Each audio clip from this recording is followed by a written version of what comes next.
Good evening, sanibonani emakhaya. Siyanibingelela egameni lenkosi ethu Jesu Kristu waseNazaretha. Namhlanje lo sine nkosi yami. Sesikhona babukela emakhaya sithathe leli thuba sibingelela wonke umuntu. Kukhona abanye nje abangacushwa kade bangenile. Ngiyazibona nje inamba zabo lapha naziya. Babukela emakhaya, this is your pastor MJ Tshabalala from Eagle Mountain Prophetic Ministries. Siyanibingelela emakhaya kuzindawo ngezindawo, emakhaya kumadolobha ngamadolobha, kumazwe ngamazwe, umhlaba wonke. Siyanibingelela egameni elingaphezulu wonke amagama, igama esithi nasilibiza amadimoni ayathuthumela under the sound of the name of Jesus. Babukela emakhaya ngithathe leli thuba ngibingelele bonke abantu asebangenile ngalesi sikhathi. Ngiyacela nje ukuthi ke ningenzele na ifavor ngaphambi nje kokuba ngenze nje izinto eziningi. Ngicela ukuthi nisixolele ukuthi sibe late. We were supposed to start the program ngo 7 o'clock kahle kahle because namhlanje kuyashisa la studio egameni lenkosi ethu Jesu. Kodwa ke ngenxa yokuthi ziba khona ke izinto nje ivelayo ibuye zithi ukudisturba, nisixolele kakhulu ke babukele emakhaya egameni lenkosi ethu Jesu. Siyaxolisa siphakamisa izandla egameni lika Jesu Kristu umNazaretha longcwele. Asithathe leli thuba babukele emakhaya sinibingelele nonke, sibingelele bonke obaba, sibingelele bonke omama, sibingelele bonke obhuti osisi abantu abasha, sibingelela bonke ogogo nomkhulu egameni lenkosi ethu Jesu ithandwa zezulu lezi. Sibingelele yonke igenge kababukumbi otakalanisi sami ophutsunu nomunzu siyababingelela egameni lenkosi ethu Jesu Kristu waseNazaretha. Babukele emakhaya namhlanje lesine ke niyazi ke makulo sine siba nalolu hlelo ke lapho sithi khona we are live no Pastor MJ Tshabalala egameni lenkosi ethu Jesu. My program tonight, it's a bumper program egameni lenkosi ethu Jesu. Kahle kahle sengiyakhala nje nalokuthi Nkosi yami why sibe late kanti program namhlanje shisa phansi, namhlanje konakele lapha e-studio. Ngikho ngedwa ke later nje ngizokutshela nje abantu enginabo lapha e-studio egameni lenkosi ethu Jesu. Kulesi sikhathi mbukele nje ake sigobisa amakhanda mina nawe lapha ekhaya. Esicela nje uNkulunkulu isaqala le program ukuthi nje akabe nathi egameni lenkosi ethu Jesu ake sikhuleke. Baba wethu ongcwele, uNkulunkulu wethu namandla wonke, baba egameni lenkosi ethu Jesu Kristu olungileyo, nakusihlwa uNkulunkulu wethu namandla baba siyazithoba phambi kwakho.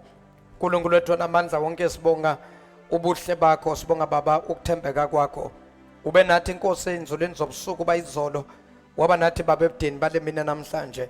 Usivikele uNkulunkulu wethu namandla, lishona ilanga nje uNkulunkulu wethu namandla, umphefumulo wethu usahlangene nenyama yethu. Baba ngalokho sithi wena ungcwele, wena uphakeme. Siyabonga ke uNkulunkulu wethu engcwele ka uthatha indawo nangiya umbukele ekhaya. Ulindele baba nakusihlwa ngokuthemba izwi lakhe linamandla. Baba siyakhuleka ke kusihlwa Nkosi malize lisunduzwa ngamandla kamoya ongcwele egameni lenkosi ethu Jesu Kristu ophilayo. Khuluma uNkulunkulu wethu namandla nathi ngezwi lakho egameni eliphanyiselwe phezulu emazulwini nasemhlabeni ngaphansi komhlaba ngaphansi kwamanzi. Igama lenkosi ethu Jesu Kristu. Baba siyayithulisa yonke ke bemoya nakusihlwa. Baba sithi ayinagunya ayinasabelo. In Jesus mighty name we pray. Amen and amen. Nakho ke mbukela lapha ekhaya egameni lenkosi ethu Jesu Kristu. Siyambonga ke uNkulunkulu ukuthi ke seningenile. Ngiyacela nje ukuthi ningithintele abangakabikho aware ukuthi ke sesi live egameni lenkosi ethu Jesu Kristu waseNazaretha. Kuzo zonke indawo sibingelelile bonke abantu egameni lenkosi ethu Jesu. Angizomosha isikhathi egameni lenkosi ethu Jesu. Tomorrow lapha eSouth Beach number 17 Milner Street. Hayi konakele December 16. Ngiyabona kusasa bazathi abantu bayolwandle, thina sobe sibambene noNkulunkulu sizobonga amazulu, sizobonga nje ubuhle bakhe egameni lenkosi ethu Jesu Kristu waseNazaretha. Babukeleke ngiyacela nje ukuthi connectani manje, batsheleni ukuthi baconnect nangu Pastor MJ sekangenile. Angihambi ngedwa, nginezihambeli zami enginazo, nginama guest enginawo egameni lenkosi ethu Jesu. Amadoda kaNkulunkulu abathwali bomphongolo laba bazositshela egameni lenkosi ethu Jesu ukuthi basiphatheleni egameni lenkosi ethu Jesu. Mawubuka nje lapha naya iposter yethu yakusasa, Mega Grace Presents Worship Praise Ebenezer Conference together with Eagle Mountain Prophetic Ministries lapha eSouth Beach eThekwini lapha nje kunamba 17 Milner Street kulapha esikhona abanye ke bathu iSouth Beach babashabalala inkulu yebo ngiqinisile impela inkulu iSouth Beach kodwa ke thina la sikhona siseduze nje no Shoprite siseduze futhi no Spa siseduze nje no Caltex Garage osePoint siseduze nje no Superbet yabona ku Superbet nje ngemuva kwa Superbet uyasithola ke kula sikhona ke egameni lenkosi uJesu lingaphuthelwa ile nkonzo yakusasa yabona ke omunye unyaka ke lo June 6 December 16 cishe ngathi June 16 yayibona ke indaba December 16 2022 Ebeneza Nkosi Grace Mega Hour hey ngiyayisaba nayi inkonzo yakusasa bayeza abantu bakaNkulunkulu abanye sebaconfirmile abanye already ngikhuluma nawe kanje balele kuyindawo ezikhona nje la eThekwini abanye bezilela bathi hayi babashabalala besifuna ukuzobona lesonto manje banye bathuka bathi sorry bhuti besicela ukubuza la kuzoba nenkonzo khona isonto lika Pastor Tshabalala likuphi babuza kimi ngithi mina nali nje yabona nje lapho khona iboard nje naya iboard la kume khona imoto isonto nje bathi vele inkonzo la ngithi kusasa ke inkonzo ila bathe inkosi yami kunini sifisa ukubabona nkosi yami uzoba khona kodwa ubaba Tshabalala ngithi uzobe khona bathi nidlala ngathi noma ubaba uMsimanga uzobe khona ngithi mina uzobe khona bathi hayibo uprofetezi yena uzobe khona sithi uzobe khona bathi uNkwanyana lo siphathela uhlelo ngithi uzobe khona bathi hayi baba Tshabalala abashawu ukuthi baba Tshabalala bathi hayi siyabonga mfana siyobona ngani ke kusasa ngathula laba ngizange ngisasho ngavala phezulu ngathi ke siyabonga Nkosi yami bazalwane izobe ikhona inceka kaNkulunkulu lingaphuthelwa nize futhi nize nemindeni yethu bathi hayi kodwa ke umthathile kuShabalala uyazi ucisha ukhulumisa kwakhe ngithi hey uyazi ukusebenza nobaba esikhathini esiningi ube close naye ugcina na usukhulumisa kwakhe babukele emakhaya allow me to introduce my guest tonight egameni lenkosi ethu uJesu kuzo zonke indawo ngiyacela lapha emakhaya nishaye nje izandla nibamukele ngekhulu ihlombe angiqale on my right man of God nginenceke kaNkulunkulu la ngifuna ukuthi angifuni namhlanje angethula umuntu ngifuna umuntu azethule yena esho ukuthi ungubani uphuma kephi njalo asitshele ngafushane kokuqala nje ngicela introduction umuntu esho ukuthi igama ungubane njalo bese uyandlula sithatha omunye so mase sibuya bese ke basitshela ukuthi tomorrow kwenzakalani abasinikeze the full information. On my right I have a man of God enginaye namhlanje la angifuni ukumethula mina ngiyamazi kodwa ngicela ukuthi yena azethule egameni lenkosi ethu uJesu. Man of God Mfundisi wami unjani? Siyaphila manje mfundisi kunjani baba? Siyaphila muhle uJesu ufana yethu. Wow. Nakho ke akotshela babukeli beEagle Mountain Prophetic Ministries emakhaya kuze ndawo ngezindawo ukuthi umfundisi ubane uphuma kephi? Nguphumlani ngwakaNkwanyana isibongo. I am from iVuma FM. Ngenza uhlelo kwiVuma FM Mega Grace Hour Monday to Friday 5 to 6 ekseni na every Sunday from 6 ekseni kuze kushaya u10 kusuke ngikhona sithi Mega Grace Hour sikhonza uNkulunkulu sithandaza sikhuleka sidumisa sidla nezwi ukuze abantu beqala usuku lwabo beliqale ngezwi beqale ngokukhuleko beqale ngondumiso ngoba kubalekile ukuthi before uqala usuku lwakho uliqale ngezwi uqale ngomthandazo ukuze konke okunye okuzokwenzeka osukwini kufike vele usulidlalele ngezwi nangoNkulunkulu nangomthandazo usuku lwakho. Hey babukele emakhaya niyayizwela nani uma ukhuluma nomuntu wasemsakazweni niyamuzwa ukhuluma ngathi usemsakazweni niyamuzwa ako kunalento onokuyisho uma ngabe ungena kulolu hlelo ngisacela nje ukusho lento ukukhulume nje ngoba uhlelo usho njengoba ngisengintroduce uhlelo. Yes sir. All right, let's get in. It's Mega Grace on Vuma FM 103 Monday to Friday 5 to 6 namuphumlani Nkwanyana sesikhona ekseni sokhuleka kwi Mega Grace on Vuma FM. Awusuka madoda yasho iceke madoda babukele ngishilo ngathi namhlanje kushisa phansi angithi nayizwela ke ngisabuya Nkwanyana kuwe ngisabuya ngesinye futhi sehambele sethu naso futhi esikhona phakathi kwethu egameni lenkosi ethu uJesu naye ngizocela ukuthi azithule asho ukuba ungubani egameni lenkosi ethu Jesu. Ukuphi seshilo umfuka Nkwanyana lapha uthi lapha kuvuma FM egameni lenkosi ethu Jesu Kristu waseNazaretha. Ceke Nkosi Baba Mpostoli. nakho Mpostoli ngicathi mina hayi sebeyangazi.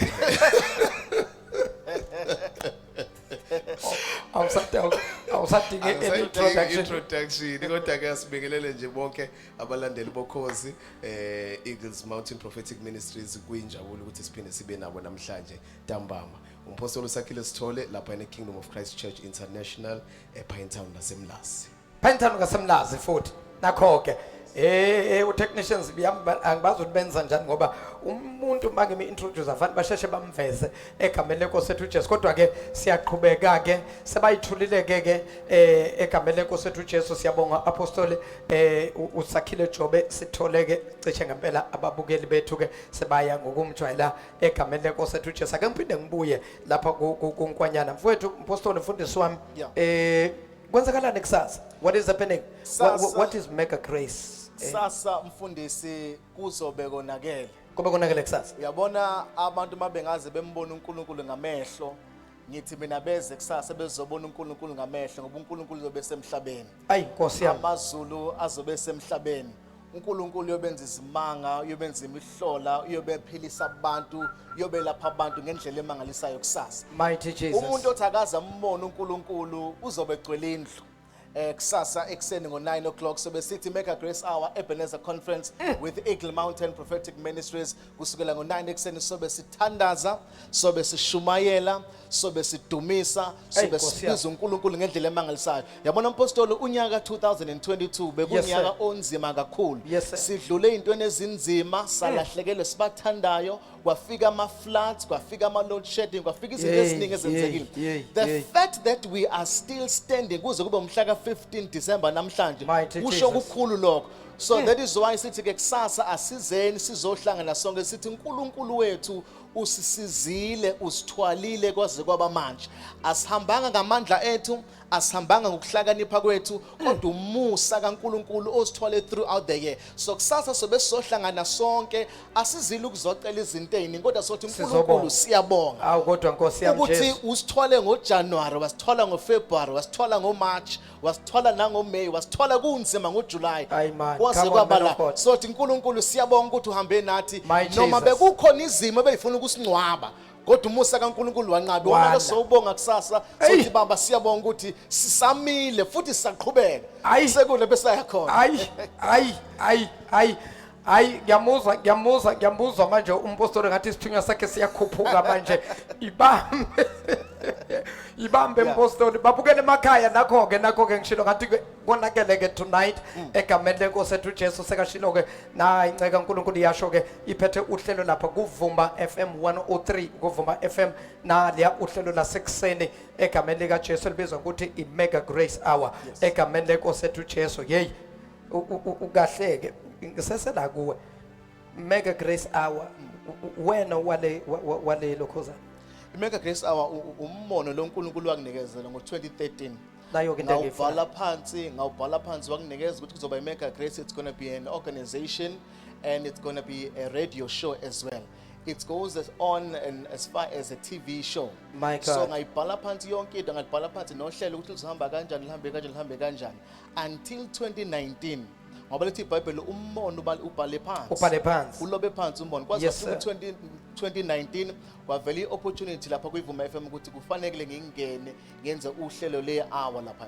Ngase ngaphindela kuma files ami ngayodonsa leya vision uNkulunkulu ebenginikezele ngo 2013. Iminyaka esengihlalile ingafezeki ivision. Ngoba ukuthi ivision ayenzeki namhlanje akusho ukuthi ngeke ize yenzeke. Ngahlala from 2013 and then 2019 then ngayiphula ifine ngayenza ishow eMega Grace Hour. So Monday to Friday ekseni siyavonga umthandazo, sinikeza abantu abavesi, sinikeza abantu umkhuleko, siyabakhulekela abantu, simema amadoda kaNkulunkulu anamandla eshumayele ephilisa abantu and baningi abantu asebephilile. Abanye bathi mina phumula bese ngihlelile ukuthi yami. ngiyayibulala, ethi umunye bese ngibhalile suicidal note, athi umunye amaphilisi bese ngabekile sengithi nje ngiyayibulala. Kodwa kufika amadoda kaNkulunkulu afana nobaba uShabalala afika ashumayele abantu beshiye phansi intambo belahla amaphilisi bemukela uJesu besindiswa abantu befuna uNkulunkulu. So ilokho sikwenzayo ke siyabashumayeza abantu, simemezela uJesu ophilisayo, silethe indumiso, sibanikeza abantu ithemba ekseni beqale namandla beqale noNkulunkulu. So ilokho ke sikwenzayo kwiMega Grace Hour, na Sunday futhi sikhona senza khona lokho, siyashumayela simemezela uJesu ophilayo kuphela. Mega Grace Hour. Ngiyalithanda nje this whole package. Yeah. Mega Grace Hour. Yabona ngamanye amagama kusho ukuthi ke umusa omkhulu. Yabona into makuthiwa it's mega. Kusho ukuthi it's huge, kusho ukuthi it's big. Inkulu ngempela lento ngamanye amagama umusa kaNkulunkulu omkhulu. I-hour nje lomusa ngaphambi kokuba ekseni ke mhlambe bangabe bongazi akuphinde mfundisi wami kuvuma FM tholakala kuphi? Ivuma FM ku103. Uyasithola futhi moku outside KZN ungayo ku www.vumafm.co.za. Uyasithola futhi lapho noma kanjani ekseni ngo5 to 6 soke sesikhona shumela ngamandla. Ilona leli hour nje 5 to 6. Ihoro lomusa omkhulu ngoba uNkulunkulu wangivezela ukuthi umusa engawuthola bengawudeserve mkhulu kakhulu engawuthola. Ngoba mangibheka la bengisuka khona bengadeserve futhi bengaqualify, but the mega grace of God rescued me from the deep, I declare. Amen. Amen. Amen. Hey. Kubi tonight babukele emakhaya egameni lenkosi ethu Jesu Kristu sanjelwe namhlanje sanjelwe. Sinenceka kaNkulunkulu ngisesa kuJobe egameni man of God tomorrow this event akuthi nje fahla about the event exercise, the Ebenezer. Is it the first time or is it the second time? Is it the third year? Yeah. This is our third annual Ebenezer conference. This we is the third started in 2020 i-COVID iphezulu. Kodwa uNkulunkulu usenzele opportunity sahlangana, and now this is our third time sihlangana sithi Ebenezer conference. So besidumisa ke futhi asigcinile futhi kwesithathu. Siyaqhubeka siyaphambili. Hey Nkosi yami. Hey. Siyaqhubeka. Thina ke lapha eAgle Mountain ke sizwela noma siyibonela umusa kaNkulunkulu egameni lenkosi ethu Jesu, because besiziningi izindawo la iMega Grace Hour bezingabamba khona iconference yeka Ebenezer. Kodwa nje from all the places ezikhona around the table to be chosen nje eAgle Mountain to be chosen as one of the church or the event la kuzohostwa khona the conference tomorrow. We are so grateful egameni lenkosi ethu Jesu. Now Apostle, tell us about it tomorrow. Tell us about it tomorrow. Now there are ipostolato, men of God. Yeah. There are also artists ezobe zikhona. Yes. Abangekho kodwa lapha kuyipost. Yeah. Akositshele apostoli umprofeti ukhona kusasa. Yabona umpostoli kusasa kuzobe konakele ngempela. Umfundisi umpostoli uSandile Msimangu uconfirmile kade ngikhuluma namhlanje ekseni waconfirm ukuthi impela ngizobe ngikhona noma kanjani. So uzobe khona umpostoli uSandile Msimangu, uzobe khona uProfessor uKhanyondlela kade ngikhuluma naye uthi naye noma kanjani ngeke azaphuthele. Siyamazi kuProfessor Kanyondlela kade kuyiGod's Army uyashumela ngamandla uNkulunkulu emsebenzisa kwindumiso, uyamsebenza uNkulunkulu ngokushumayela, uyamsebenza uNkulunkulu ngokuthi akhulekele futhi abantu ngendlela emangalisayo. Ngiyabonga. So uzobe khona naye noma kanjani kusasa. Thank you. Ngiyabonga nje ukuthi highlight lokuthi ukhanyo, because abanye bezwe nje sekuthiwa Prophetess Khanyo Ndlela abazi ukuthi ilo yabeka kuGod's Army. Yes, uyena impela lobe kuGod's Army lapha no baba uNJ Sithole. Yes. God's Army hamba naye amatende, and uNkulunkulu is using that woman in a very powerful way in Wow. the prophetic ministry. Ukukhulekela nabantu uNkulunkulu umsebenzisa umgcobe ngendlela emangalisayo. So njengoba ezobe khona la kusasa akulula ukumthola uKhanyo because uya travela kakhulu uhamba all over. Kodwa usenzela umusa ukuthi afike kusasa. So this is the moment ukuthi nathi siphatheke kulolu ugcobo uNkulunkulu akamphathise lona. So we cannot afford to miss ukuthi sibe khona kusasa ekseni ngoba ziningi izinto uNkulunkulu azoyikhuluma nangonyaka 2023 esibheke kuona. So uzobe khona esinikeza inhliziyo kaNkulunkulu. Umpostoli uSandile Msimangu siyamazi i-wisdom akanayo iyamangalisa. Make wakhuluma lo baba ungahlala u2 hours zonke umlaleli ngoba uNkulunkulu has loaded him with so much wisdom. So uzobe khona noma kanjani esinikeza umyalezo. Zobe khona nompostoli uMJ Tshabalala lo enginaye la uzobe shumayela ngendlela nami ngikhona kumeka awu ukhozi lizobe lukhona noma kanjani. Awusuka uNkulunkulu madoda. yamsebenzisa eThekwini, uNkulunkulu umsebenzisa all over, and we have seen impact akenzayo. Indoda enga-impress le indoda kodwa eshiye impact ubona umehluko owenzakalayo. So bazobe bekhona khona ke nama gospel artists. ngiyambamba ke oh bekithi usakhuluma ngoShabalala bese ngithi ngiyambamba manje ngoba ngifuna ukuthi mina khulume ngama lokhuzane ethu ama-guest ethu tomorrow coming to kuma gospel artists esiba expectile tomorrow. Akhona ama gospel artists esiwa expectile kusasa. There are a lot of them. Angifuna ukwa-announce ama gospel artists ngoba asingabakhulu nambe ngizosho njalo bengwa-announce bese ngasaphumelele enkonzweni usethi Nkwanyana wadlala ngathi bedonsa abantu. So umuntu akafike uzothi uyabona kuqhamuka i-artist akayezeka ayithandayo. Hey Nkosi yami. Kuphumele i-artist akayithandayo ingene enye. So make sure ukuthi uba khona akhona wona ama gospel artists noma kanjani sobe sinawo. Ayakhona mina khona ke bengikhuluma nayo izolo one of the guys engimthanda kakhulu ucompose ingoma prophetic so prophetic uzobe khona kusasa. Hawu Nkosi yami Tshabalala lobani lo angifuni ukusho kodwa bengikhuluma naye izolo uthe nje Tshabalala sengifike kabili ebandleni lakho ngafika kuyi crossover ngafika futhi kodwa angaze ngithole ithuba ngashawa isikhathi ngaze ngahamba ngalithola ngithuba ngiyabona ngathi kusasa ngiyokudula ngiyokudonsa ngomnyango ngeke uzophume ungahlabelelanga kusasa ningaphuthelwa ke insizwa nje uNkulunkulu ayisebenzisayo kakhulu ke egameni lenkosi ethu Jesu. Babukele emakhaya, thank you so much. Siyabonga nje ukuthi niconnecte nathi egameni lenkosi ethu Jesu Kristu waseNazaretha. Sizoya ezweni lenkosi. Ngiyathanda nje ukuthi impostoli bangabe kukhona kusenhlizweni yakho mhlambe nje imizuzu nje embalwa ungakhuluma nje nababukeli na unyaka uyaphela. Nani nako nizohosta inkonzo yokubonga kusasa. A word in your heart for our viewers. Benginomyalezo okade uthi kulesi sikhathi, when God is about to elevate you, he will separate you with few things, because elevation requires separation. uNkulunkulu ezophakamisa uDavid wamenza. Sorry mpostoli akuyisondeze kahle lento ngifuna ukuyizwa kahle. Hey, uma uNkulunkulu ezophakamisa uDavid wamenza waba separated, because elevation requires separation. uDavid spent isikhathi esehlane eyedwa kanti uNkulunkulu uyamlungiselela. Uma uNkulunkulu esezophakamisa indoda kukhona amadoda azohlehla kuye. Uma uNkulunkulu esezophakamisa umuntu kukhona abantu abazohlehla kuye. Ngesikhathi behlehla balungiselela uNkulunkulu ukuthi akuphakamise.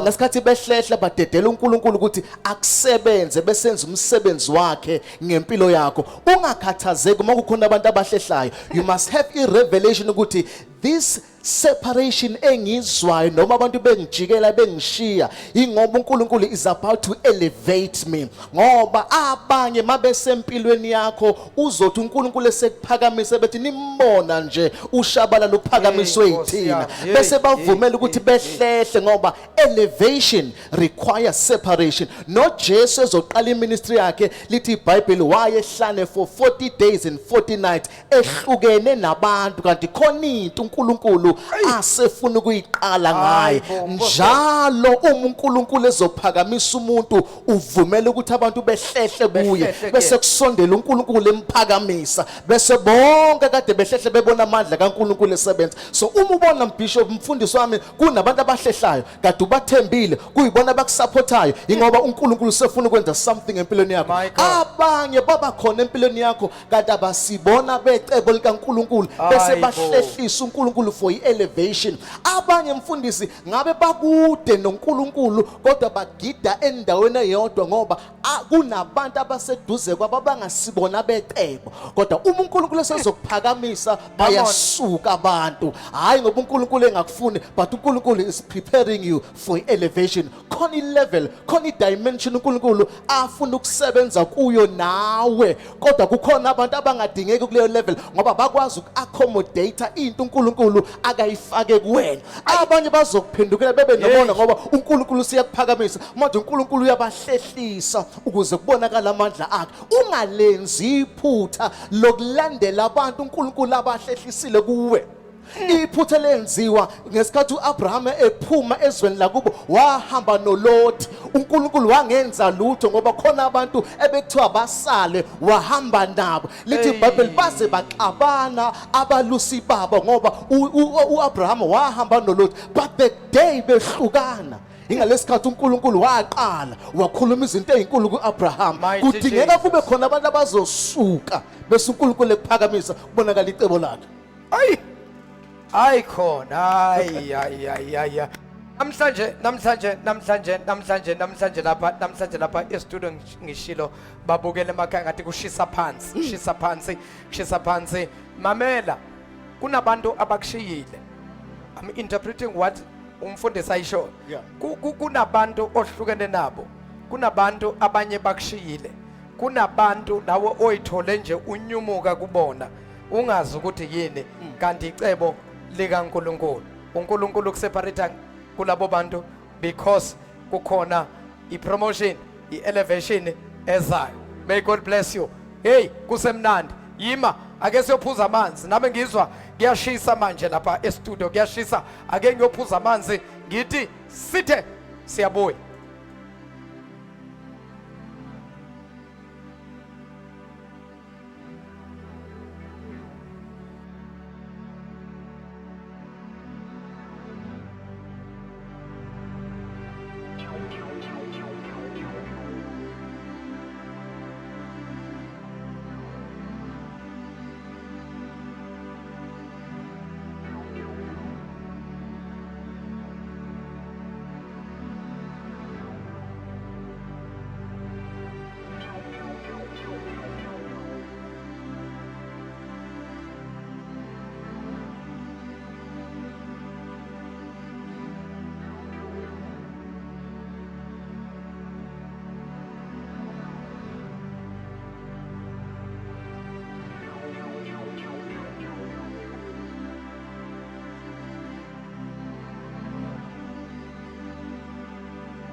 Nakho-ke sesibuyile-ke babukele emakhaya ngishilo kanti namhlanje kushisa phansi egameni lenkosi ethu uJesu. Sobe sisho nje kusasa, sobe sisho njalo nje, sobe sithi nje Ebeneza Nkosi usihole kwaze kwabala. Uyabona into yakusasa ngiyayisaba lapha eThekwini. Siyabamema bonke abantu base-KZN, abantu baseThekwini bonke iTheko aliphume. Abanye bathi before bayolwandle, before bayoduda, before bayoswima olwandle ake bandlule e-Eagle Mountain Prophetic Ministries. Kwazinto ziyenzeka ngoba zobe zenzeka izinto kusasa lapha kule ndawo. Hey, usefake esinye isidamdam lapha uApostoli Nkwanyana umfundisi wami. Ngiyezwa ukuthi ayikhona isithunywa sami namanje kanti siyaconnecta kanti siyaphakama manje egameni lenkosi ethu uJesu. Man of God, siyabonga kakhulu kusasa. Yini nje shortly ngakayi kuJobe, yini abantu ofanele bayilindele kusasa? Kusasa ngithi nje abantu abalindele uNkulunkulu. Usamile entweni uNkulunkulu uyobehamba ngenyawo kusasa. uNkulunkulu uzobehamba ngenyawo, izulu lobe lisemhlabeni. Abantu abalindele isimangaliso, abantu abalindele uNkulunkulu esebenza ngendlela emangalisayo. Kusasa ngo9 ekseni kube sokonakele. Hey, Ngophuma nje ekseni kuyivuma FM, ngidrive straight ngizela Ubuza la. siqala siyothandaza uthi kushaya u9 vele sesibasile. Bayothi befika bafikele phezulu komlilo. Bafika phezulu komlilo Awusuka manje. sesubasile kusasa. So Amen. nje ngibathembisa uNkulunkulu, bathembisa amandla, bathembisa isimangaliso. Amen. Nizweleke babukele emakhaya.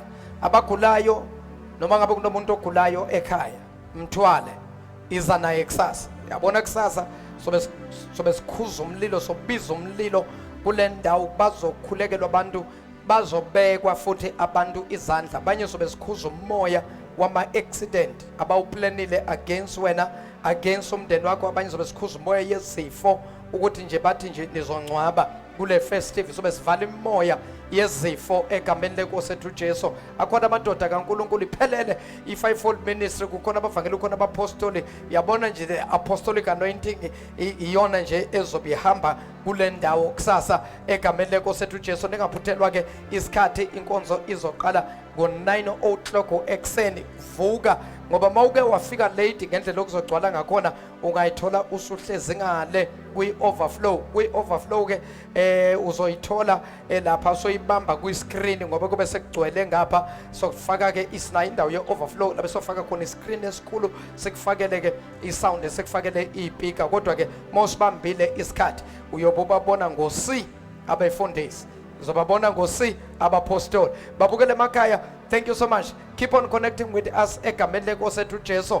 Qhubeka ushare page, ushare the message egameni lenkosi ethu Jesu. uNazaretha ongcwele sesizwile uthi uApostle Nkwanyana yithi nceka uNkulunkulu mangabe ezokubusisa, ezokuphakamisa, mase kufika isikhathi se-elevation, uNkulunkulu uyakuhlukanisa, uyakuseparate, uyakukhipha phakathi kwabantu. uNkulunkulu mayizodila nomuntu udila naye, aku-isolation, amkhiphile ebantwini, ngoba uNkulunkulu akafuni ukuthi udisturbeke. So ngamanye amagama uthi ungakhathazeki uma ngabe abantu bekushiya, uma ngabe abantu bekuyeka, uma ngabe abantu besuka kuwena, noma wena uma usuka unyomuka phakathi kwabantu. Kukhona isikhathi sikaNkulunkulu esithi nasifika uNkulunkulu ukhipha phakathi kwabantu, akunyomule phakathi kwabantu ngoba efuna kunezinto afuna ukuzilungisa. Ngiyayithanda lento. That was powerful. Man of God, thank you so much. Egameni lenkosi ethu Jesu. Sinayeke umpostoli usakhile uJobe Sithole egameni lenkosi ethu Jesu. Cishe ke ababukeli bethu ke baya ngokuba family baya ngokumjwayela manje ngama Thursday mangilapha eThekwini ke ngiba naye umpostoli. Nangu Nkwanyana indoda basi sidamdam lapha umpostoli. Angazi nami kunento manje uphehla umlilo uNkwanyana, angazi umpostoli uthini wena. Uyabona ukube sinamadimoni ngabasekhulumile. Hayi ngendlela isidamdam sakhona sibe less than 5 minutes kodwa yey Nkosi yami. Kuyasho uyabona abantu abangalali empostoli abasuke ngabo 3 bekhuluma nabantu, siza imphefumulo yabantu. Akwazi uNkulunkulu ngabanika umlilo labo bantu. Kunako nje ukuthi cha, abantu abangalezo izikhathi abasuke besebenzela uNkulunkulu, uthi noma engena umuntu kushow ungene esemcelile uNkulunkulu labantu abangilalele makube khona iimpact ezoba khona enhlizweni zabo. So i-radio ministry ngiyaunderstand. I think mhlambe singena ngesikhathi esicishe sifane naye. Konja Jobe nawe usemsakazo. Yebo. Wena kodwa ke ulapha kuImbokodo FM. Imbokodo FM, yes. Hey madoda, ikhathi zenu cishe zithi ayifani. Cishe zithi ayifani. Yabo nje mekwenzeka mhlawumbe uthi ngiphuke ubhozo mhlawumbe ngathi haya kube khona ngibambelayo ngiyakhona ukumlalela. Umfowethu umuzi uthi cha uyasebenza lapha ekseni kakhulu ngohlobo imali sayo. Hayi, hey madoda, ayikonakele i-radio ministry. Nanka amadoda ku-radio ministry abuye futhi ashumayele sowezwana kusasa egameni lenkosi ethu Jesu. Jobe yini na unyaka uyaphela? Yes. Na unyaka uyophela kodwa kukhona umuntu olapha ekhaya about to give up. Someone already use give up here. Useqala uplana for u2023 because ethi u2022 it was not my year. Akungisebenzelanga mina. U23 akungisebenzelanga mina. Jobe uthini kumuntu othi I'm about to give up nothi hayi bafundisi noma ningakhuluma kodwa mina sengilahlile ithawula. Ngiyabonga mpostoli wayiqala kamnandi. ngoba uma uphela unyaka ama frustrations abantu amaningi ukubuka amagozo obuna unyaka uqala Nkosi yami.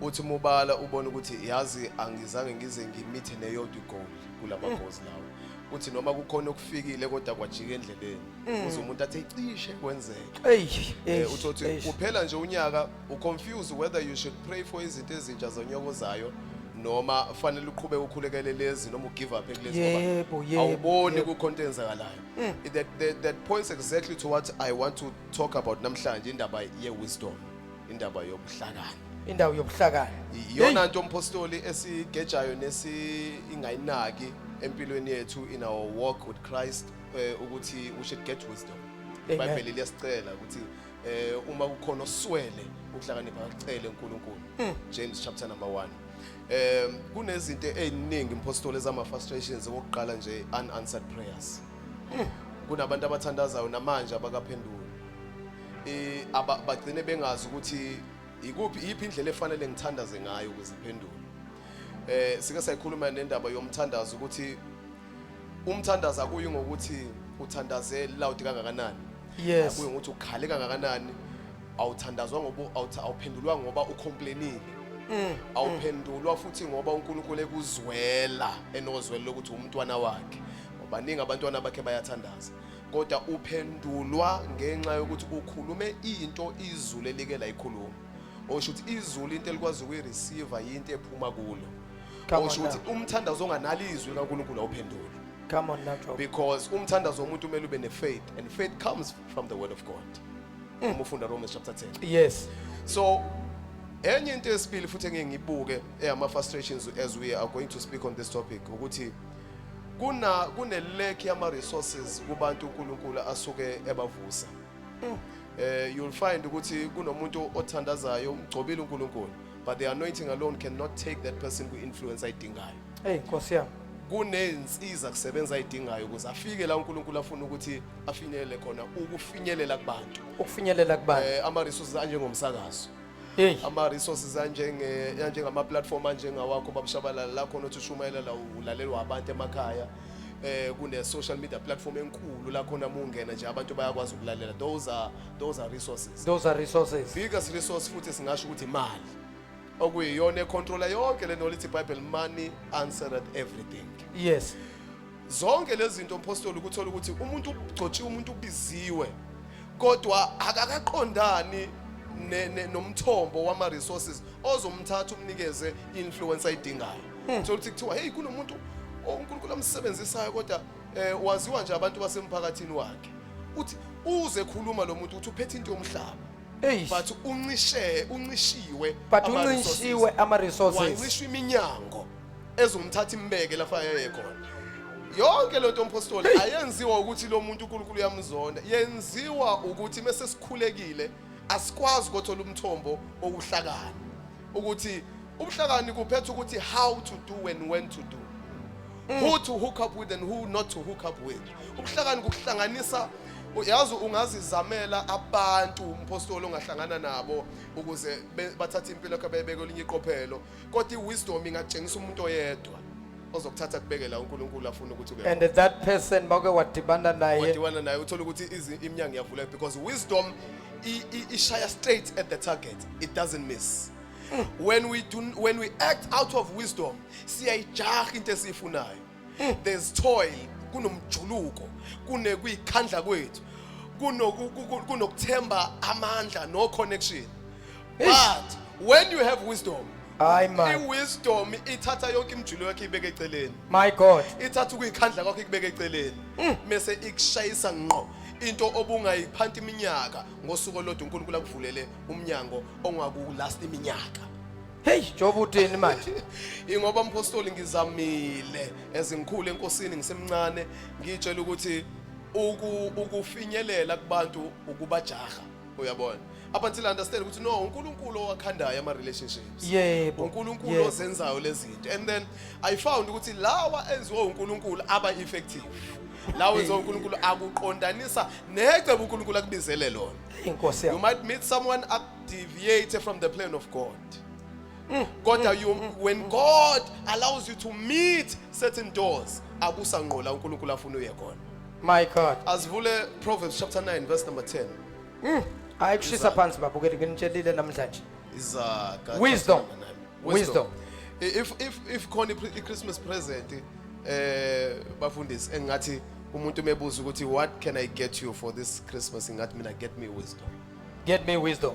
Get me wisdom. Yey. Ngoba iwisdom ikuthatha ihlalise namakhosi. Iwisdom ikunikeza na indoda yazi I'm going ahead of myself kodwa kunendoda like to Solomon. Yeah. Uthi uNkulunkulu umnika igrace. Mega grace. Umnikeza mega grace. Yey Nkosi yami. Nayi lento ye grace. Yes, uthi nayi lento ye grace ayifuni ukunyakaza into grace imile. Akafastanga nomuntu. Akayanga entabeni. Kodwa uthi uNkulunkulu uyecela noma yini ofuna icela. Umnikeza ithuba lacela, I will answer you njengamanje. Yeah. Indoda yathi kumethi iqala yabuka ukuthi yazi ngingayicela imali ngiyacela ukuthi nokuthi enganakho. Wase ngaleso sikhathi ngoba icebo likaNkulunkulu likwenza ngaso sonke isikhathi ube semgqeni wento efanele uyisho ezokusebenzela. Ngenxa yecebo likaNkulunkulu ayekulo, it gave him the right answer and it gave him the power to discern ukuthi yini efanele ngirequest eNkulunkulu. Uma request uthi hayi Nkosi nginike amandla ukuthi labantu engibaphethe isizwe ngisiphethe esikhulu kangaka ngizobahlulela kanjani ngana ukuhlakanipha. Give me wisdom. Wathi uNkulunkulu bungacela amahashi, bungacela imali, bungacela irevenge against izitha zakho, kodwa wacela ukuhlakanipha. Konke ke lokho ongacelanga ngizokunika kona. Okusho ukuthi when you get wisdom, when you fight to get enlightenment, fight to get ukuthi uNkulunkulu uthini ngodaba, uthini ngendlela oyithathayo, you will get every other thing that you want. Ungayijahanga. Isaiah chapter 9 verse number 10. Proverbs chapter 9 verse number 10. Ngizofunda ngelakithi ulimi umpostoli ngizocela ungicoshele ngelaphesheya. La ithi uqala kokuhlakanipha umesaba uJehova nokumazi ongcwele kungokuqonda. Uqala ukuhlakanipha kungukumesaba uJehova nokumazi ongcwele kungokuqonda. Proverbs chapter 9 verse 10. Verse 10 uthi the fear of the Lord is the beginning of wisdom. Yes. And the knowledge of the holy,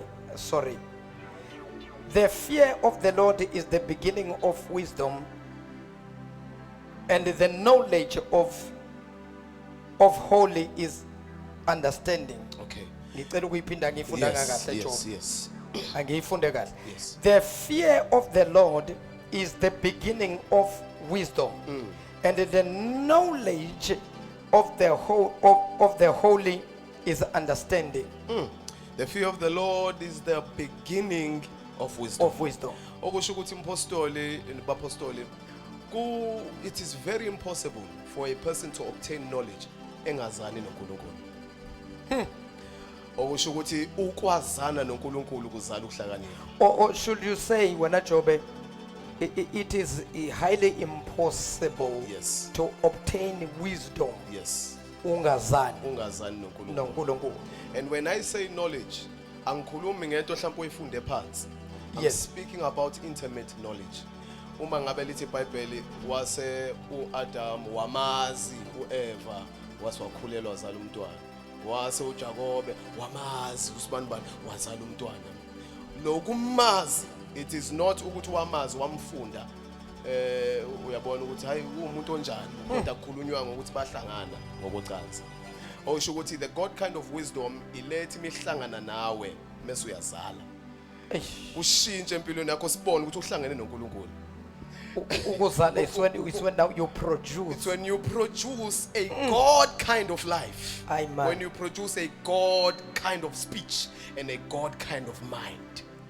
Awukwazi ukuhlangana naye intimately ungaproduce wisdom. That is why the Bible says umuntu afuna ukuhlakanipha, because what is wisdom? Wisdom is insight. Ngoba njengoba siphila ezweni lenyama, impilo yethu kodwa imanage ezweni la kamoya. Amen. So kunezinto esike siyibone la zingahlangani. Sishawudonge into enethizi. Ufuna umsebenzi ubona ungawutholi. uqala ibhizinisi aliqale uyazama ukushumayela izinto azihambe indlela ofuna zenzeke ngayo and njengoba ushaya udonga nje ulishaya nje physically ngokwama event kodwa spiritual ushaya ngempela udonga because there are things in the spirit probably that are manipulated yabo ezenziwe ukuthi zingaqondani nokuthi wena impilo yakho ifike la uNkulunkulu afuna ukuthi ifike khona but the wisdom tells you ukuthi which way to take ezokusebenzela. We try a lot of things. Bangakana nabantu abaqala amabhizinisi athi umuntu ngizame ukuthi ngazama angithi ngizama okusho ukuthi umuntu unendlela ayithathayo ucathi izomsebenzela akanayo isho ukuthi izomsebenzela. That is why David before he would go to impi he would inquire ukuthi inkosi lempi uyinikezile nesandleni sami because he would not take indlela without the wisdom of God, without the knowledge of God. Okusho ukuthi singathi ke uma sithi umuntu akakwazi ukuthola ukuhlakanipha engazani noNkulunkulu okusho ukuthi the first step into wisdom ukwazana noNkulunkulu uqala. Amen. The entrance into wisdom is to know God first. That's the entry. And then now as you grow in knowledge, as you grow ekwazini naye uNkulunkulu, you grow in wisdom. When we read Luke chapter number 2 verse number 52 little Bible, and the child Jesus grew in wisdom. And he grew in favor with God and with men. Oh my God. Oh my God. My God. When the Bible says Jesus grew in stature and he grew in favor with God and in favor with men and he had wisdom, because ukuthini leyo nto because ukuthi ayikho into uJesu ayenza ingenzeki. Come on. Ayikho iJesu into ayenza ushawudonga. Yeah. Because he would approach into us ukuthi I've inquired of the Lord ukuthi lokho engikwenza yikona yini okuzosebenza. Oh my God. And when it says he grew in favor with God and with men, okusho ukuthi favor is that thing yokuthi izulu nje likuvumele, izulu likuthanda, ube senhlizweni kaNkulunkulu into ethi umele ithi iBhayibheli ifavor with God okusho ukuthi wena methandaza ingelosi zibe khona. Wena methandaza abe nama visitation. Umuntu one favor with God. Uvakashela na uJesu. You've had people that have visited encounters with Jesus athi umuntu ngimbonile uJesu. Chaza ukuthi usenhlizweni yezulu. Izulu mele sezulu licabanga loyo muntu. Meqala usuku izulu licabanga yena singamenzelana usibanibani. Une favor uNkulunkulu. Asazi uyithole kanjani. Mhlawumbe uyafasta lo muntu. Mhlawumbe uyathandaza. Isikhathi esilapha uyalihlalela izwi lo muntu. Uyalihlalela izwi lo muntu but khona le ndlela esiyithola ngayo. And then mase lithi favor with men lichaza ukuthi indlela uNkulunkulu akuthanda ngayo nenza ingelosi zibe nawo. Nabantu bavuleleka kanjalo ukuthi bakuthande. Kodwa hayi noma ubani. Favor ngeke ngithi ukuthi uNkulunkulu avule inhliziyo zabantu zikuthande. Kodwa hayi ukuthi uthando noma uba. Uthando yilabantu uNkulunkulu abeke kubona ama breakthroughs akho. Ayinkosi ya. Ngoba impostoli siyathandaza but ama answers ethu nezinto sikhulekela azikho ezulwini impostoli zila emhlabeni zisezulwini ngokwe register kodwa zila emhlabeni. Praying for a car ila sesandleni somuntu. Praying for a money sesandleni somuntu. Umsebenzi sesandleni somuntu. Now God needs to open inhliziyo zabantu abathize ukuthi bakuthande wena. Ukuze labo bantu labo mengabe uvela phambi kwabo uNkulunkulu akunikeze akubekile esandleni sabo okubhalwe igama lakho. Why impostoli sikhulume ngewisdom and answered prayer sikuhlanganisa? Yes. It's because when we pray, the Bible says Mark chapter 11 verse 24. Uma nikhuleka anokholwa ukuthi konke nicela nikwamukele. Nikwamukele. Oh, there's no doubt when you pray usuyamukela uNkulunkulu omcela yona. Akothi ukuhlala. Akothi ukuhlala jobe kulento. Yeah. Le yokuthi umuntu akathi aqala vula umlomo ayokhuleka. Yeah. Nkwanyana. Lokhu ayoqala vula umlomo ngako ngoba ukukhuleka kuBroad, ukukhuleka kuBroad kodwa ake sithathe ukukhuleka lokhu kokucela into. Yeah. Ake sithathe ukukhuleka kokucela unento ofisa uNkulunkulu akwenzele yona. Ake sithathe lento job. Ngisafuna ukuthi nje ukuthi deep kulento. Le ngoba lento it still confuses people into yokuthi uthi ukambu uyokhuleka ube soyamukela lento it's still ngizothini it's still bordering our minds because the mind cannot accept, cannot receive lento yokuthi lo nto engiyikhulekelayo already sengenayo. Awuchaze Job. Angiqale ngokuthi ngithi impostoli umpostoli uPaul Ephesians chapter 1 verse 2 and 3 uthi you are blessed. You have been blessed with all spiritual blessings in heavenly places Yes. in Christ. Yes. Okusho ukuthi asibusiswa manje kodwa ade sabusiswa. Kade sabo. Isibusisa kuyona into yamanje. Cha, into ade iyasethelwa thina. But we need to find ways on how to connect. How to Nalokho tap into that. esenzelwe so. Yes. How to withdraw from what has been deposited in our account. And then mase uBhayibheli mufunda asike Old Testament nje kancane silande kude. Yeah. Sifunde ku 2 Samuel around chapter number 2 mhlawumbe le verse number 52 uthi umpostoli uthi sengina umpostoli uthi uDavide Nkosi manje senginesibindi sokukhulekela lento engikhulekelayo ngoba usukhulumile nenceke yakho kwakwenze njani lapho wafika uNkulunkulu kuyena ngomprofeti uNathan wamtshela ukuthi awuzoyakha wena indlu uNkulunkulu ngoba athi ufuna ukuyibhodarisha ngokwakhela uNkulunkulu indlu izokwakhiwa indodana yakho Solomon ngoba izandla zakho zinegazi. So into ebeyiplan uDavide all this time ukuthi umphongolo kaNkulunkulu uhlele ezakhiweni kodwa mina ngihleli kuma palace ngifuna ukwakhela uNkulunkulu indlu wayesethi manje sengizoyikhulekela ngesibindi manje lento ngoba ngiyazi ukuthi usukhulumile ngayo. Chaza ukuthini into esenza sibe nesibindi ukuthi uNkulunkulu uzosiphendula uma sithandaza ukuthi sikhuleke into aseyishilo uNkulunkulu. Come on. Singakhuleki into angayishongo kungena lapho ukhuleka ngezwi likaNkulunkulu. Hey. Okusho ukuthi thina sinqotshwa sisaye emthandazweni singakafiki nakhona. Hayibo. Uthi uya nje khona athi uNkulunkulu ayivele ngeke iphendule lento ngoba iconfidence oya ngayo uyadoubt ukuthi whether you're going to be answered or not. Kanti indlela yokuthandaza ithi you should not doubt your answer when you go to God. Ngoba uya kuye su researchile in the scripture ukuthi into oyoyikhuleke. In fact, when you pray you should plan i-prayer time yakho. Strategize i-prayer time yakho. Know what you are going to ask from God and search scriptures akuthembisele ngayo leyo About lento oyidingayo loyikhulekelayo. Uya nje ulinde kushaya isikhathi obusinqumile sokuthandaza uthi sizofika nini isikhathi sika 2 o'clock Ngoba ngifuna ukutshela uNkulunkulu ngifuna ukucela naye ngalento. Ngoba ngifuna ukuyotshela uNkulunkulu ukuthi Nkosi awu lento engiyifuna kanti uyishilo ungithembisile yona and uNkulunkulu izwi lakhe libuyeli kuye lambatha izwi lakhe linamandla libukhalo kwenkembe sikanhlonze ube liyaphila. The word of God Hebrews chapter 4 verse 12 liyaphila linamandla, it is alive. Ukuthi walikhuluma years ago, it is alive. Lisese sharp namhlanje. Ngoba namhlanje lisasika namhlanje. Phakathi komkantsha nethambo lihlukanisa ubumnyama nokukhanya libeka izinto obuyikholwa unitshelwa abantu ukuthi angeke zenzeke lithi izwi ziyenzeka lezi zinto. Yey.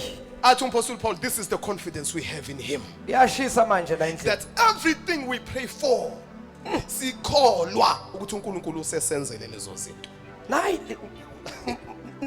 Nayi Nkwanyana buya Nkwanyana. Nayi lento. Ngoba no John uyayisho uthi this is the confidence that we have in him.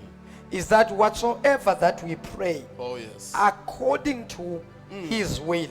His will. Yes. That's his word. That is word. That's his heart. Hey.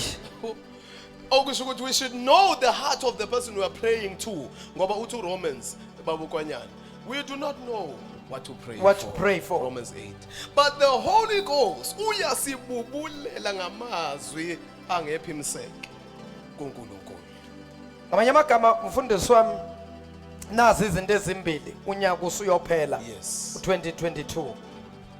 Kusele insuku ezo15 noma kusele insuku ezo16. Two things. Mangimuzwa kahle umpostoli. It's wisdom. Yes. It's confidence. Yes. And now these three noma these two ziza ngezwi likaNkulunkulu. Wisdom we told her through the word. Yes. Confidence, you cannot have confidence without the word. Ngamanye amagama umpostoli kufanele sibe nokuhlakanipha. Yes. Sazi ukucela enesikwazi futhi esicela nesikukhulekelayo. Enesenze sure ukuthi into esiyikhulekelayo ikhona ezweni likaNkulunkulu. Exactly. Ngamanye amagama izulu aliphendula into engekho la. Engabhalwanga la. And uyazi ibhimba plento baba Nkwanyana nawe mpostoli. Ibhimba sekutheni njoba izwi lisigunyaza lithi yonke into esicelayo sesiyamukela. Yeah. Why pho ingafiki? Khona uzibuza awupho why ingafiki ngoba sengikhuleka kaningi lento ayifiki Ngile quote ili. Yes. It's because ukwamukela kwakho you pray and the Lord gives you into oyifunayo, you receive that knowledge in your spirit. Nkosi yami. Ukuthi lento senginayo, you receive that knowledge. Into receive knowledge umoya wakho. But into receive manifestation ya lento osuyamkele emoyeni wakho umphefumulo wakho. Umphefumulo. And umphefumulo unento which is called the higher powers of the soul, which is the mind. And now without the mind, nothing on the earth can manifest. Nothing on the earth. Yabo umuntu wadala iTV lepha mkwethu umpostoli. Yafika iidea engqondweni yakhe kuqala. Ukuze izalwe sibona iTV namhlanje. Whatever uNkulunkulu afuna ukuyenza, it goes toward the mind of a person. Umefuna ukusave icebo likaNkulunkulu ngoJesu ebona ukuthi hayibo nangu uJoseph ufuna ukudivorce uMaria. Lithi iBhayibheli, as he was thinking on these things, esacabanga kwavela ingelosi yathi ungamali. Angakakhuluma. Angaka-act. Because his mind had engaged kulento uNkulunkulu afuna ukuyimanifesta lavela izwi. The power of the mind. Siyathandaza sifaste sifuthe kumoya, but uma ingqondo yethu ingachaneliwe, ingqondo yethu inengqinamba ezingabhidliziwe, ingqondo esakutshela ukuthi wena uhlupheka ngoba kuyicebo likaNkulunkulu, ugula ngoba kuyicebo likaNkulunkulu. Ekubene yesho uNkulunkulu ku 1 John chapter 1 verse 2, and I wish above all things that you prosper and be in good health. As your souls. As your soul. What is the soul? It's the mind. The mind. Hey. That is wisdom. That is where wisdom sits. Okwesibili impostoli sesiya ngasemaphethelweni. Wisdom is also a gift. Wisdom is also a gift. When according to 1 Corinthians chapter number 12, kunama gift awu9 lapha, one of the first gift mentioned wayo tiwa is the word of wisdom. Ubuhlakani kwenzani? It gives you the ability to speak specialized wisdom, noma to receive specialized wisdom that you would not receive ordinarily. That you would never receive ordinarily. If it's a gift, number 2, when it enters into you, there are gifts that sit in your spirit and there are gifts that sit in your mind. There are mind gifts, yes. There are power gifts. There are power gifts, yes. And lama mind gift yenzani mengabifika kweni. Yeah. Mind gift njenge discernment of spirit, word of wisdom. Mifika ihlale engqondweni yakho, in the faculty of your mind. Chaza ukuthi Apostle, into ongeke usakwazi ukuyihlukanisa nengqondo yakho musuyamkela as a gift. As a gift, yes. Uma unayo awukwazi ukuyihlukanisa nengqondo yakho, kufana namanzi Apostle. Uma uthatha lamanzi lawo bese ngithatha ijuice noma isweet 8. Aba kule ekhaya zethu ubezo sweet 8. Uthatha isweet 8 noma iKool-Aid. Yeah. Uyifake emanzini. Kufika umuntu athi hayibo bekuyisweet 8 yami lana awunginike. Ngeke usakwazi ngisho ukhala inyembezi ukuyihlukanisa nalamanzi ngoba suyidilutile le. Once yahlangana nalamanzi. Once yahlangana is one with the water. The juice is one with the water. You can never separate it. When you want to enjoy this liquid, usuzo enjoy a taste of both. Sekuyitiye nobisi. Ngeke usakwazi ukuhlukanisa. Washaya khona mposo. Ngeke usahlukanisa. Ne wisdom ke mifika kwena as a gift. Awunaso isikhathi la uyi-activate ukuthi okay ake ngicabange nge-wisdom manje, ake ngicabange ngobuwula manje cha. Automatically whatever you think nge-wisdom. Whatever you build nge-wisdom. Uma ibandla uliphethe uliphatha nge-wisdom. Uma ngabe ukhuluma nomuntu ukhuluma na nge-wisdom. Athi umuntu ekhuluma nawe ade nenkinga, uthi umluleka, athola isolution yokuphuma kuleyo nkinga. Avesana mangala ukuthi hawu kodwa lento bengayiboni ngani. Ukhulume nomuntu enesiphiwo say oh God, say wisdom.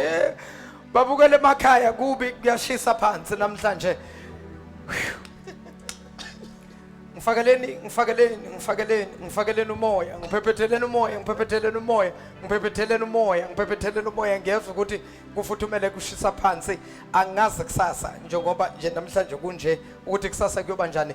Babukele emakhaya, nayi into, nazi indaba zezulu. Hey, ungenile umpostoli. Wathi uma ngabe uNkulunkulu efuna ukukusebenzisa makufike elevation kufika isikhathi sokuphakanyiswa uNkulunkulu uyakuseparate akukhiphe akuhlukanise. Hey ngisayibambile lento nangu umpostoli manje uthi lo nyaka usuyophela magathiwa make a wish yini ongafisa ukwenzelwa yona as a gift, yini sipho ongafisa ukuphiwa sona. Uthi ngacela into eyodwa, the gift of wisdom. Uthi ngacela ubuhlakani. Ubuhlakani ilento ekwenza ukuthi wehluke ekwenzeni izinto njengabanye abantu. Ningenza into eyodwa. Sikhuluma ngokuhlakani, the wisdom. singenza into eyodwa kodwa mangabe kuthiwa iyenziwa yilo uba nendlela yakhe ayenza kube nalento abantu abazothi wow uyaza sicabanga ngake le kodwa hey uyicatshakiswe yini lena iwisdom yilo babuhlakane ongeke uze ubiyele a university a college you cannot go to university or college for wisdom.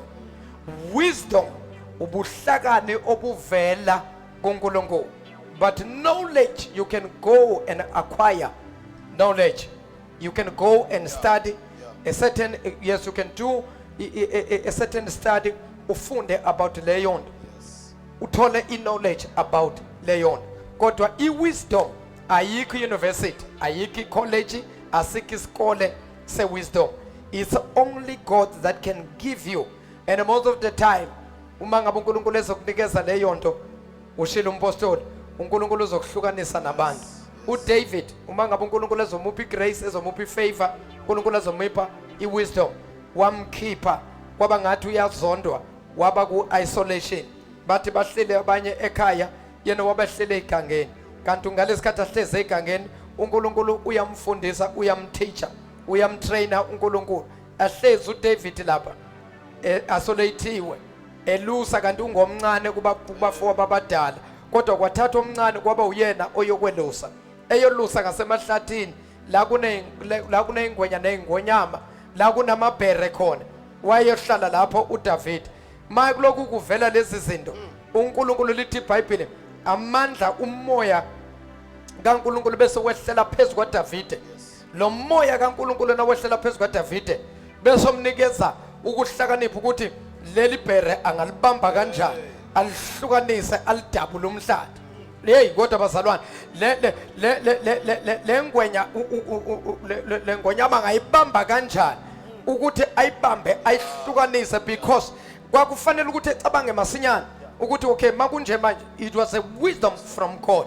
The spirit of the Lord masehlela phezulu kwakhe kwakwehla lokuhlakanipha kwasezulwini hayi bo bazalwane kodwa nikhona yini emakhaya lalelani sengiya ngasekuvaleni kodwa bengifisile Jobe ukuthi ke sibathathe ababukeli bengifisile umpostoli Nkwanyana ukuthi ke sibathathe ababukeli noma singathatha ababili noma sithatha abathathu Yes. Jobe angunikeze usamaphe bese uyayivala Impostoli asivale ngephuzu lokuthi sithi uma ngase sonke sizame ukuthi sithole into ekuthiwa wisdom ifanele siqonde ukuthi ayiqhamuka ngaphandle kwaKristu Jesu. Uthi umpostoli Paul 1 Corinthians chapter 2 verse 7 uthi shumayela ukuhlakani baNkulunkulu. We preach the wisdom of God, a mystery efihliwe eminyaka ngeminyaka. uNkulunkulu ayordena before the foundation of the world. Yolena ati the wisdom of God is foolish to those ababhubhayo. Kodwa kulaba abasindiswayo kungamandla kaNkulunkulu. Yini indaba mpostoli ngoba you know in the church when we walk away from preaching the Son of God, when we walk away from preaching uKristu Jesu and we preach ourselves and we preach izinto ezenza abantu bangayi kuKristu Jesu, we lose. Uma ngabe ubuka angisabe kusho lokho, you see ama TV programs amaningi, people abashumayelayo that uSathane akwazi ukubanikeza imali so that they can be exposed and preach against Jesus Christ. Ukuze abantu abalalela intshumayelo nababuka umfundisi bangakwazi ukubona uKristu Jesu kodwa babone abefundisi noma babone inkinga zabo. Njalo mengabe ama platform ezodilutwa abantu abangashumayela uKristu Jesu, we are losing people that will know wisdom on how to know God, on how to worship God. Ngoba the wisdom ekulungako konke is to know how to serve God. Uma singanayo indlela eyokuya uNkulunkulu uJesu, I am the way, the truth and the life. Njalo when we are deviated away from the truth, njalo when kuzoba nabantu abazoba ziwula, abantu abangazani noNkulunkulu, ukususwa uNkulunkulu kwenziwa ukuthi sinabantu abakuma platform abangasamshumayeli uKristu Jesu, abangasashumayeli ngempilo yokumesaba uNkulunkulu. Sinabantu abazishumayeza bona abangasabanika abantu uNkulunkulu. khona umuntu osekhaya uthi why pho izinto zingenzeki Yeah. ngizokutshela law of environment mhlambe la ukhona indawo kuyo iyakudisconnecta namazulu. There are no open heavens where you are because you went to a man and you did not go to Jesus Christ. You did not go to God. Ayi. Lithi Lena ba- ngathi uzamele seyibuyele ngelinye ilanga mpostoli. Yeah. But as we pray nomuntu osekhaya ngenzeka ufuna ukucheck. I prayed, I've done everything. Why are my prayers not answered? Mhlawumbe ubukela la ku Eagles Mountain Prophetic Ministries uthi njalo mulalele ama live stream njengoba njalo mulalele on Fridays ku live stream uthi yazi mengizwa lapha konke engizwayo engiphilisayo ngizizwa ngakusasa ngathi nginobudlelwano obuqinile kunoNkulunkulu okwazi ukuthi kunoNkulunkulu lapha. Mhlawumbe ulalele njengamanje uthi namanje njengoba nikhuluma I can feel God is touching me. I can feel I'm being triggered to move to another level. Hey Nkosi yami. But akufinyeleleki lapho because mhlambe indawo kuyona iyakulimit or abantu obalalelayo bayakulimit. I want umuntu namhlanje othi ngiyaqashula namhlanje. I want to break out My of Jesus. izinto My ezingibambile. Jesus. I want to break out. Mhlambe nje ulalele la ukube nento ethi hey ngathi ke lila ngayo ngovela kabakushabalala ngiyovakasha kube khona ekuphazamisayo nje sekufanele uzenkonzweni usuwazi ama directions wazi yonke into. Kodwa uphazamiswe into encane uyigcina ungasayanga kuliwa nebreak yakho. Kuliwa nento kufanele yenzeke empilweni yakho. Bathi ukhona ulalele njengamanje. Uthi ngiyamuzwa ubabishalala meshumayelo uyangithinta ngiyamuzwa khona into ayakhaya empilweni yami. Why ungathatha isinqumo namhlanje sokuthi usondele uthole ibreakthrough empilo yakho mhlambe this is the place of your destiny. Angikhulumi nawo wonke umuntu kodwa khona ongilalela osekhaya. Ukhona ozwayo ekhaya. Ongizwayo ekhaya. Mhlambe singabathatha bambalwa that have a few prayer requests abathi ngiyezwa njengoba nikhuluma ngiyezwa ukuthi uNkulunkulu khonto angangisiza ngayo sishayele njengamanje sikwazi ukukunika umkhuleko. And uma siqeda ukukhulekela abantu ngifuna kube khona umuntu ohlele phansi manje ekhaya ozodecide uthi njengoba ngilalela ethi iBhayibheli osifazana wathi mesebona uElijah wathi now I see that this is a man of God. Yeah. Wase wamakhela ikamela liphezulu. Uma sewurecognize ugcobo yanikela kulo. Ngoba kusuke kunezinto zakho kumele iqaqwe ulolo gcobo when you give. Uma khona umuntu osekhathi nami ngiyathinteka I want to plant a seed. Kukhona ngiyayibona le ministry khona la iyakhona. Into ekhulunywa la iyasiphilisa.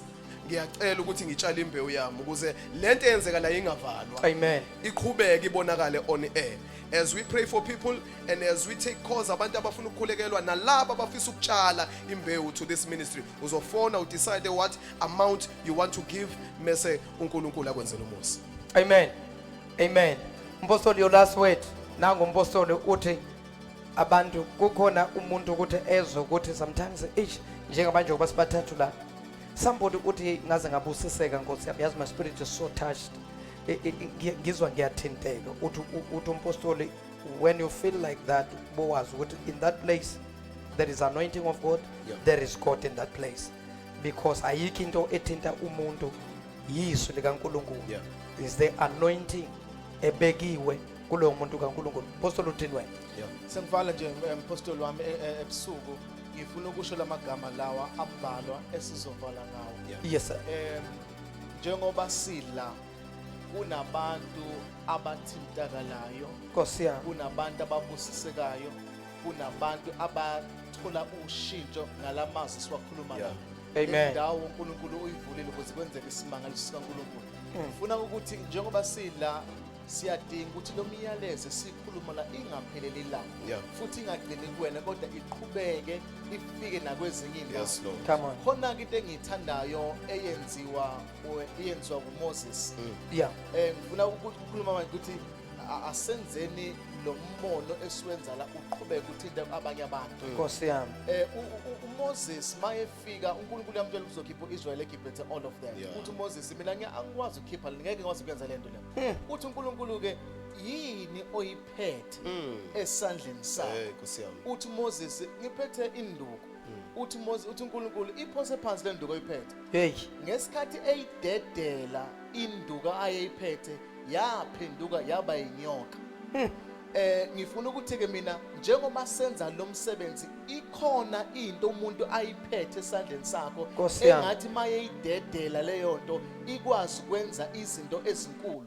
Ngifuna kube khona abantu abazothi ngoba lo msebenzi uqhubeka umfundisi Tshabalala njengoba beqhubeka lo msebenzi abantu abaphile. Ngifuna ukuthi into uNkulunkulu akanginikeze yona ngidedele bese yenza isimangaliso, yenze into ethile. Angazi iyiphi isidlo ongafuna ukunikela ngayo, angazi yini into ongafuna ukuyinikela enkosini, bese inkosi yenza into obungeke ukwazi ukuyenza uma isesandleni sakho. Nkosi yami. Ngoba induku kaMose ayishintshanga isesandleni sakhe, yashintsha eseyidedelile wayibeka phansi. Okusho ukuthi imali yakho kwi-account yakho ungayilethi e-altare kaNkulunkulu izoqhubeka nje ibe u-500. Kodwa the moment uyisusa kuwe uyisa endlini Hayi man, kaNkulunkulu impostor. izokwazi ukwenza izinto ebingeke ikwazi ukuzenza sekwi-account yakho. Mayise kwi-account yakho izokwazi ukuthenga ikhenti lakho kuphela kanjalo, but once yafika endlini kaNkulunkulu izogijimela noma kufika i-COVID-19 vele ikuvikele ngoba ikhambela phambili. So ngifuna ukuthi let us plant emsebenzini kaNkulunkulu ukuze umsebenzi kaNkulunkulu uqhubeke. Siyayichitha imali yethu ey'ntweni ey'ningi, but let us plant the seed in the kingdom of God. Sitshale embusweni kaNkulunkulu. Lezo zimali zethu mazikuthina nje ngeke senze lutho, but the moment sayirelease uNkulunkulu, that's where we will see amandla. Phela umfana owayephethe izinkwa oyiphethe izinkwa ey'nhlanu nofishi nje ababili, ngesikhathi besezandleni zomfana babezosetshisa umfana kuphela. Kodwa the moment eyisusa kuye eyinikeza uJesu zakwazi ukufika 5,000 men. Lento yakho mayisekuwena nje izosiza wena kuphela, but isusa uyinikeza uJesu kuzokwenzeka isimangaliso. So ngifuna ukuthi mawusekhaya plant a seed. This is the work of the Lord. This is the work of the kingdom of God. Do something, plant a seed, and you will see God will do signs and wonders. Empilweni yakho, family yako, society yako, even the spiritual life wakho. Amen. Amen. Wasivalela kamnandi Apostle Nkwanyana egameni lenkosi ethu uJesu. Siyabonga kakhulu man of God.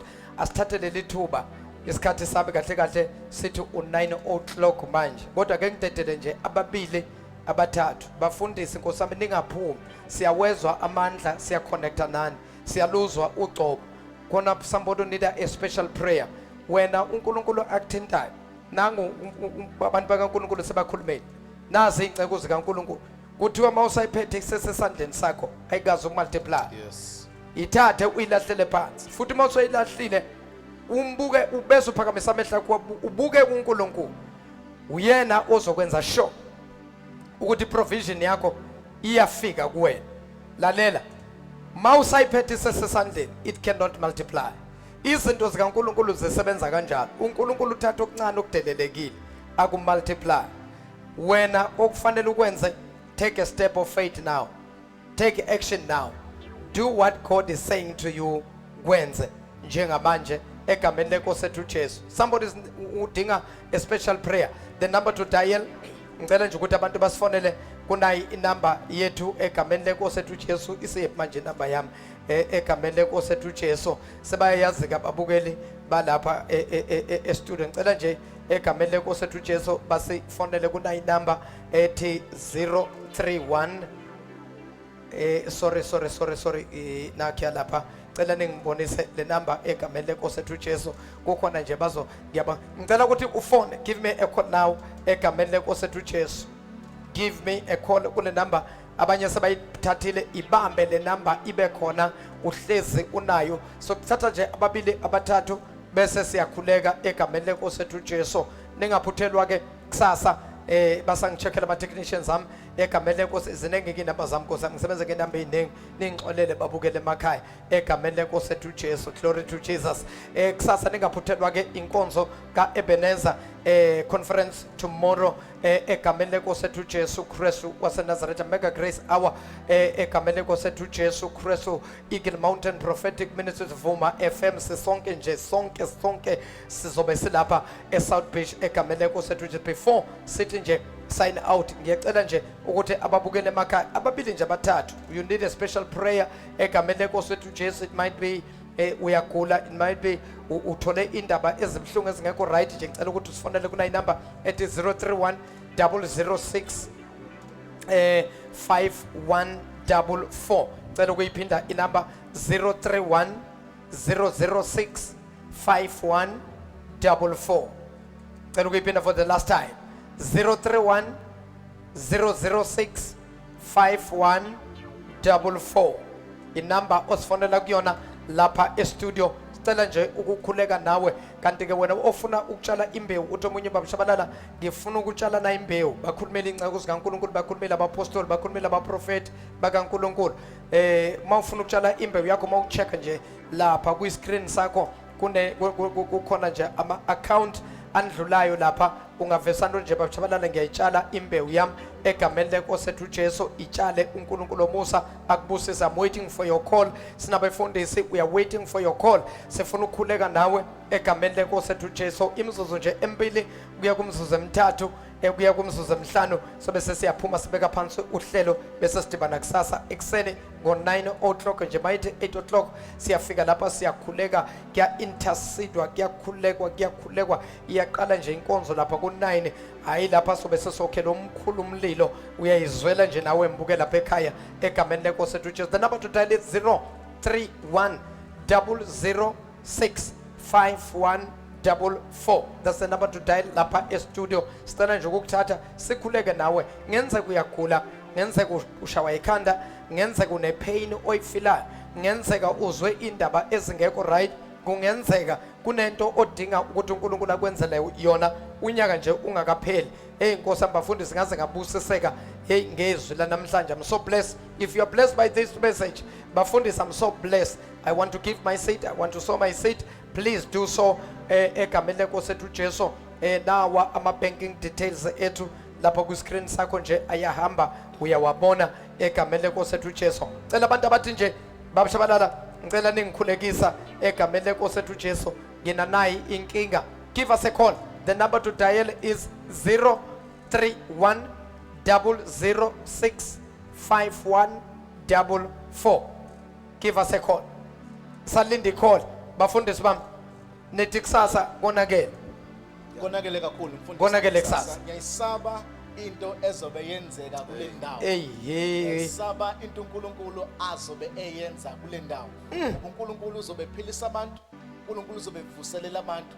uNkulunkulu khona nabanye sebethi indaba yokukholwa ngiyayeka ngoba kulonyaka izinto ebengiyifisa asikaze. Nkosi yami. Unyaka ukakapheli awazi ukuthi uNkulunkulu uzokwenzani kusasa. So make sure ukuthi you come here because kunesimangaliso sakho uNkulunkulu azobe esiphethe kule ndawo. So abantu abenze sure noma ngabe kuthiwa baye emabhishi abantu abangaye emabhishi sesaphela isikhathi ukuthi umhla 16 siye emabhishi kade abaqale ngapha kuJesu abaqale kuNkulunkulu enkosini sizothandaza sizokhuleka sodumisa uNkulunkulu siyeke indaba yebhishi asize ebukhulumi kaNkulunkulu phela uthi ngeke iphinde ifane.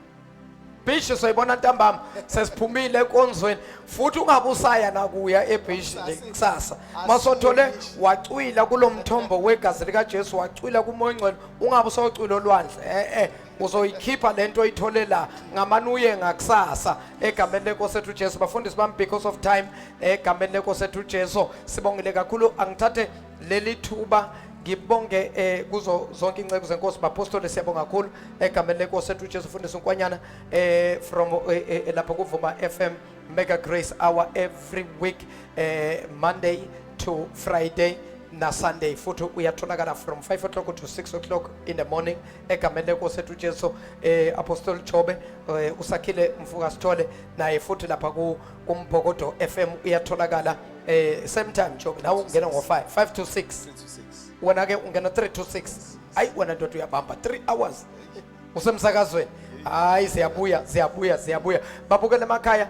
Thank you so much. uNkulunkulu omusa anibusise. But before we close kukhona somebody obeka sibukele. You are so touched but the truth of the matter is awukaze usindiswe, awukaze ukwamukele uJesu njengenkosi nomsindisi. Siyacela ukuthi sikhuleke nawe. Omunye uthi bafundisi bami nginizwile ningivuselele. Mina bafundisi ngake ngasindiswa kodwa ngenxa yobude bendlela ngihambe ngashayeka. Njengamanje njoba nikhuluma nje ngizizwa into yasekhaya ezulwini iyaqubuka iyavuka kimi. Ngiyacela bafundisi ukuphinda futhi ngamukela uJesu kabusha. Ngiyacela nawe osho njalo uphakamise isandla sakho usho lo mkhuleko sesiyakhuleka egameni lenkosi ethu Jesu Kristu waseNazaretha. Wena othi ngiyamdinga mfundisi uJesu, please pray with me man of God. Ungaphume ungathandazanga nami. Ngicela ukuthi usho nawo umkhuleko wokwamukela inkosi uJesu. Phakamise isandla sakho sokudla uthi inkosi uJesu ngilizwile izwi lakho. Namhlanje ngiyavuma ukuba wena uyinkosi nomsindisi wempilo yami. Nkosi uJesu, ngicela ungithethelele zonke izono na wonke amacala engikwenzileyo ngaphambi kobuso bakho. Nkosi uJesu, ngicela ubhale igama lami encwadini yokuphila, ulisule encwadini yokufa. Wena Sathane namadimoni akho nezilingo zakho, namhlanje ngiyakudivosa. Ngithi awusenamandla, awusenagunya empilweni yami. Ngisindisiwe, ngingumntwana kaNkulunkulu ophilayo. Ngiyabonga Nkosi uJesu ngomusa wakho ongenzele wona. Amen and amen. God bless you. Siyabonga kakhulu ke babukele emakhaya, uNkulunkulu musa anibusise, and keep on supporting us and keep on praying for us and keep on sharing i-page lethu. Keep on liking i-page lethu egameni lenkosi ethu Jesu. Uyasithola ku Facebook, uyasithola futhi na ku YouTube channel egameni lenkosi ethu Jesu Kristu. Keep on sowing that seed. Every seed that you sow under this anointing, there will be a blessing for you. May the good Lord bless you. I am your pastor MJ Tshabalala, together with the men of God enginabo lapha e studio. We salute you. God bless you.